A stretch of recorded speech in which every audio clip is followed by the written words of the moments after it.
Salut à tous, mon nom est ici de la Société des Jeux. Aujourd'hui, on vous fait la présentation et la critique du jeu La Cathédrale Rouge. C'est parti!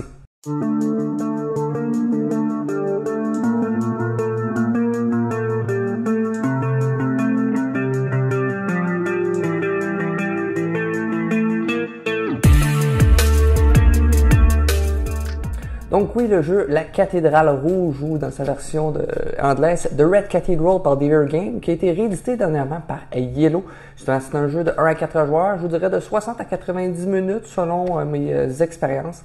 C'est un jeu avec une rondelle d'action, est-ce que nous allons générer des ressources avec celle-ci qui sont générées par des dés, et un système de majorité où est-ce que nous allons tenter de construire la fameuse Cathédrale Rouge, justement, avec un système justement où est-ce qu'il y a 4 emplacements, et celui qui est majoritaire dans une colonne fera le plus de points.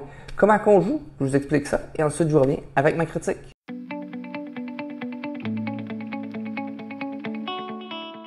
Donc, pour la présentation de Red Cathedral, ou la Cathédrale Rouge, dans le fond, nous allons avoir notre plateau central, justement, avec toutes les pièces. Nous allons avoir mis aléatoirement les dés autour. Nous allons avoir sélectionné des cartes en fonction de leur dos. Dans le fond, nous en aurons plusieurs de chaque sorte. Nous pouvons les mettre à l'endroit que nous voulons. Mais assurons-nous d'avoir des sortes différentes que nous allons mettre dans les 4 coins. Nous allons mettre les jetons, justement, ressources aléatoirement autour du plateau, ce qui va donner une petite variante d'une partie à l'autre. Nous plaçons dans le fond, le jeton pour les points de victoire, justement, c'est en fait des points de prestige à l'endroit de départ 2. Mais comment va se jouer le jeu? Je vais vous épargner tout le placement. Ici, j'ai fait un setup à 2 joueurs. C'est le même setup qu'une partie en solo. Dans le fond, c'est à votre tour, vous allez choisir 3 actions. Première action, je vais commencer avec celle qui est numérée en C, c'est d'utiliser les dés. Le dé, c'est une rondelle d'action. Dans le fond, nous allons choisir un dé. Nous allons avancer le dé sur la rondelle dans le sens horaire en fonction du résultat du dé. Donc ici, c'est 3. Donc j'avance 1, 2, 3. J'arrive ici. Comme c'est marqué, je gagne 2 roubles. Donc j'ai 2 dés. Je gagne 2 fois la récompense. Donc je gagnerai 4 roubles ici que je mettrai à côté de mon plateau personnel. Ensuite, je brasse les dés et ce sera ça qui sera disponible. Ça, c'est pour cette action-là. Donc, si j'arrivais à un certain moment, comme si ici j'avais un 2, je pourrais faire avancer de 2 et gagner maintenant 6 roubles. Si j'avançais ici, c'est des ressources vertes. Dans le fond, j'arriverais avec un 1. Je gagnerais tout simplement les ressources. Lorsque je gagne les ressources, je vais les mettre sur mon plateau personnel. En début de partie, vous voyez, j'ai des emplacements assez limités, puisque j'ai des petits drapeaux qui limitent cet espace-là. Donc, c'est comment fonctionne la rondelle. Une fois qu'on a récupéré les ressources, nous pouvons activer le pouvoir associé dans le quartier de la rondelle qui est associé. Ça peut être des effets, dans le fond, qui sont juste une fois ou un nombre de fois illimité. Dans le fond, ici, comme il y a une petite éclair, comme ici, j'échangerais 2 ressources identiques pour une ressource, ou je pourrais échanger 4 ressources identiques pour 2 ressources. Je fais un ou l'autre, pas les deux.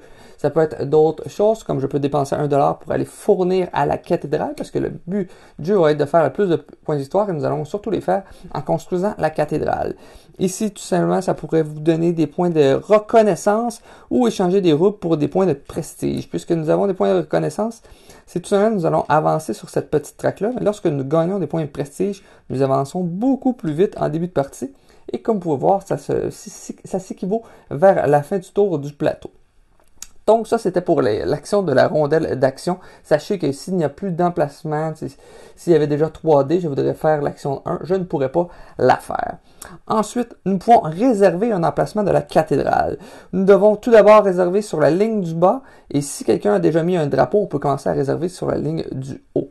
Il ne faut pas trop réserver justement d'avance, puisque si quelqu'un a fini de construire sa partie qui est au-dessus de vous, vous allez perdre des points de victoire. Donc, comment que ça fonctionne? C'est que nous allons prendre un petit drapeau. On s'entend qu'au début, nous allons favoriser d'enlever les drapeaux qui nous nuisent pour la récolte des ressources, et nous allons le mettre sur un emplacement d'une carte.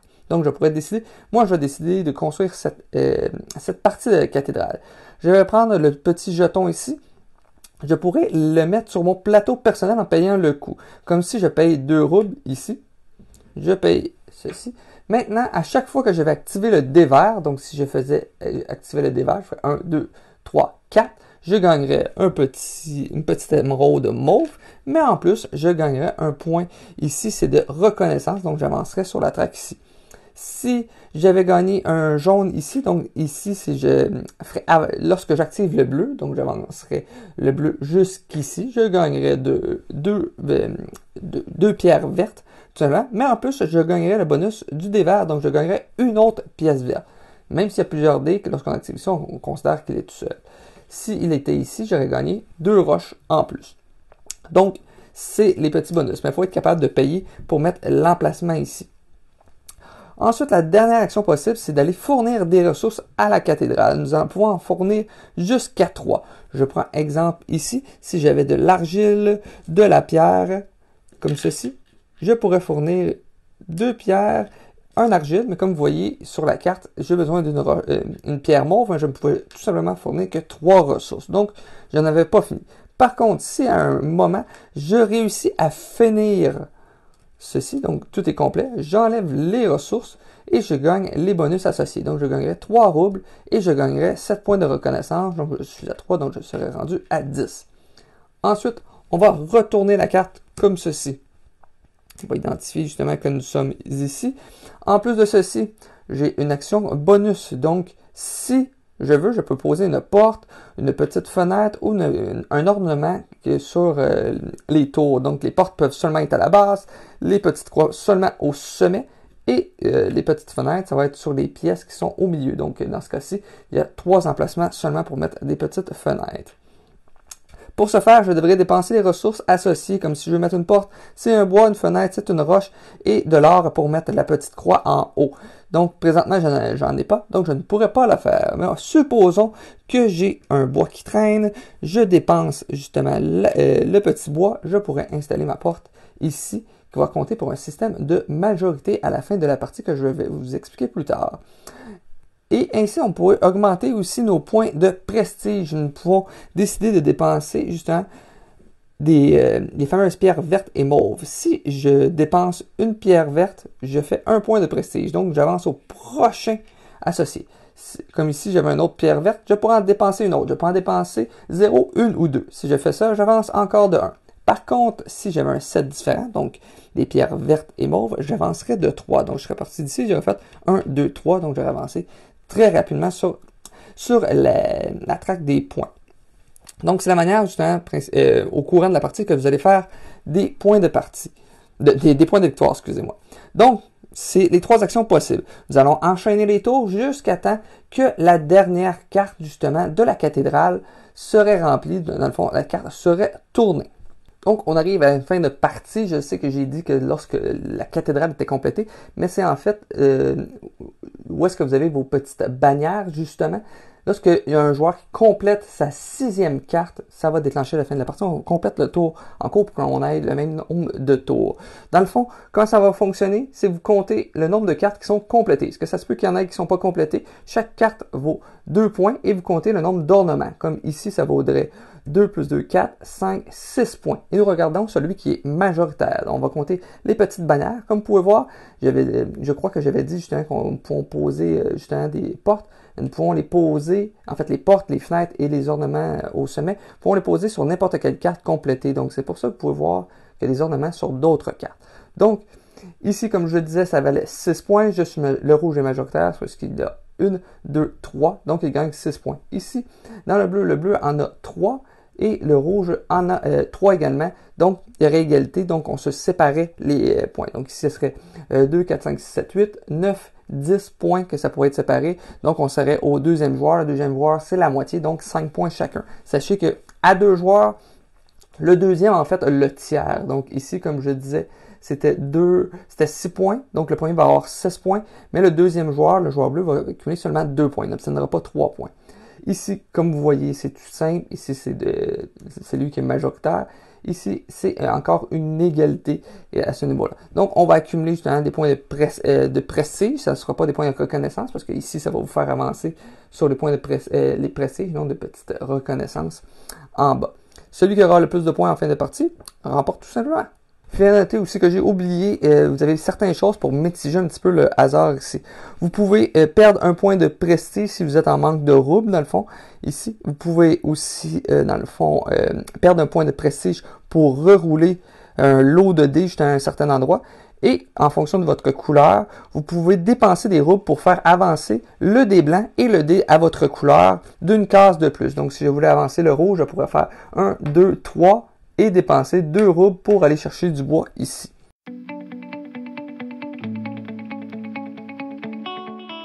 Donc, composantes, c'est assez standard. C'est pas des petits dés, c'est des bons petits dés classiques, je vous dirais. Les cartes, c'est des petites cartes. C'est de la bonne qualité, je vous dirais. Ça se plie pas facilement, donc vous n'avez même pas besoin des sleever. Les plateaux, justement, ça n'en a pas double couche, mais c'est pas quelque chose où ça va glisser, où vous allez accrocher. Sachez que vous avez un autre côté pour rendre les parties plus difficiles. Dans le fond, que vous allez avoir des bannières ici. Donc, lorsque vous allez récolter vos petits jetons, c'est une manière justement de débloquer des choses. Mais sachez que si vous voulez mettre ça, vous allez devoir payer le coût pour aller... En fait, lorsque vous récoltez, ils vont tout simplement aller sur votre plateau et ensuite vous allez devoir les payer. Je n'ai pas vraiment essayé cette méthode-là, parce que ça rendait la chose un petit peu plus complexe. Puis ça m'attirait pas tant plus. Mais c'est du bon carton, c'est des bonnes épaisseurs, ça peut rejouer une variabilité. Des ressources en bois, j'aime qu'ils aient au moins fait l'effort d'avoir mis, c'était pas juste des cubes, ils ont une certaine forme aussi, ce n'est pas des jetons. Peut-être les petites pièces sont vraiment très petites, donc si vous avez des gros doigts, vous allez peut-être avoir de la misère à les prendre. Les petites ressources de pièces sont vraiment le fun, sont translucides, donc c'est vraiment très beau pour ça. Le jeu, je vous dirais, a quand même un visuel assez beige, on va se le dire. Par contre, ce que j'aime vraiment beaucoup aussi, c'est un beau format de boîte, c'est tout petit, ça rentre facilement et le contenu, on a vraiment un beau gros gameplay pour une si petite boîte. Aussi pour ceux qui ont peut-être des difficultés visuelles avec les couleurs, sachez qu'on chaque couleur est associée justement à un petit icône. Il y a les portes comme ça, mais vous pouvez les retourner. Et donc, vous allez pouvoir identifier la couleur dont ils ont pensé au daltonisme. Les dés, je ne sais pas qu'est-ce que ça donne pour les couleurs, mais je crois qu'ils ont adapté les dés quand même aux couleurs parce que, comme on peut voir, les dés ont les petits points de couleurs différentes. Je ne sais pas si c'est parce que le noir est mal paru sur le vert ou c'est peut-être pour distinguer avec le jaune. Je ne suis pas daltonien, mais je présume que c'est fait en conséquence. Donc, relativement un bon matériel, pas incroyable, mais qui fait amplement la job.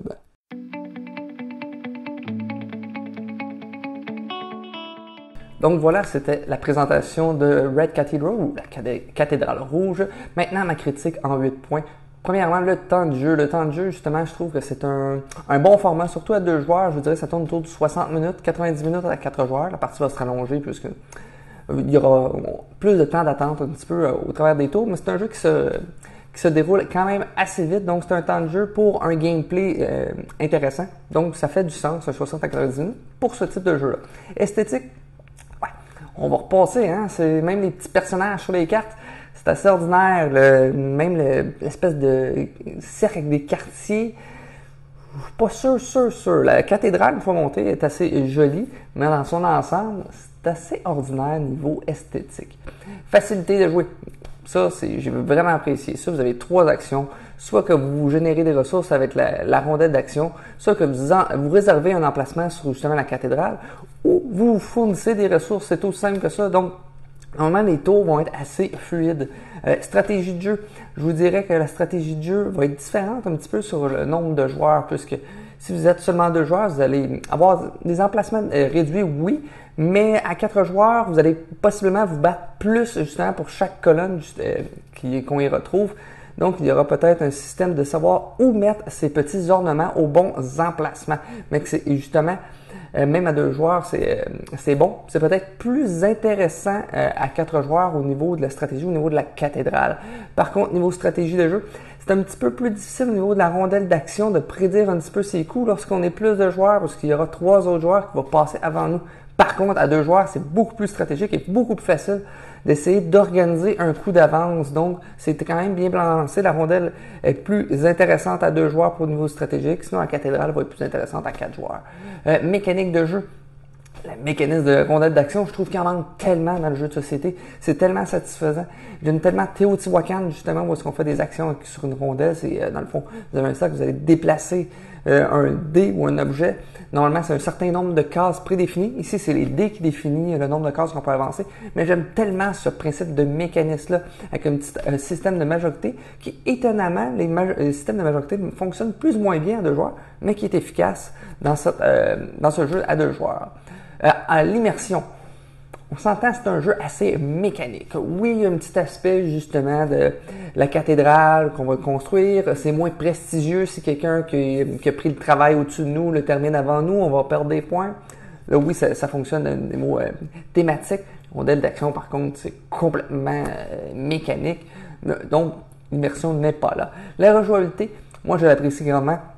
Puisque la manière qu'on va faire la gestion de ressources, les emplacements sur la cathédrale que vous allez choisir vont déterminer un peu les ressources que vous allez chercher. Donc, il y a une manière justement on n'aura pas le même feeling, ça va être un peu différent. Le puzzle va s'adapter justement avec la rondelle. Donc, la rejouabilité est assez excellente. Même, on vous offre un plateau différent justement de l'autre côté pour complexifier un petit peu le jeu.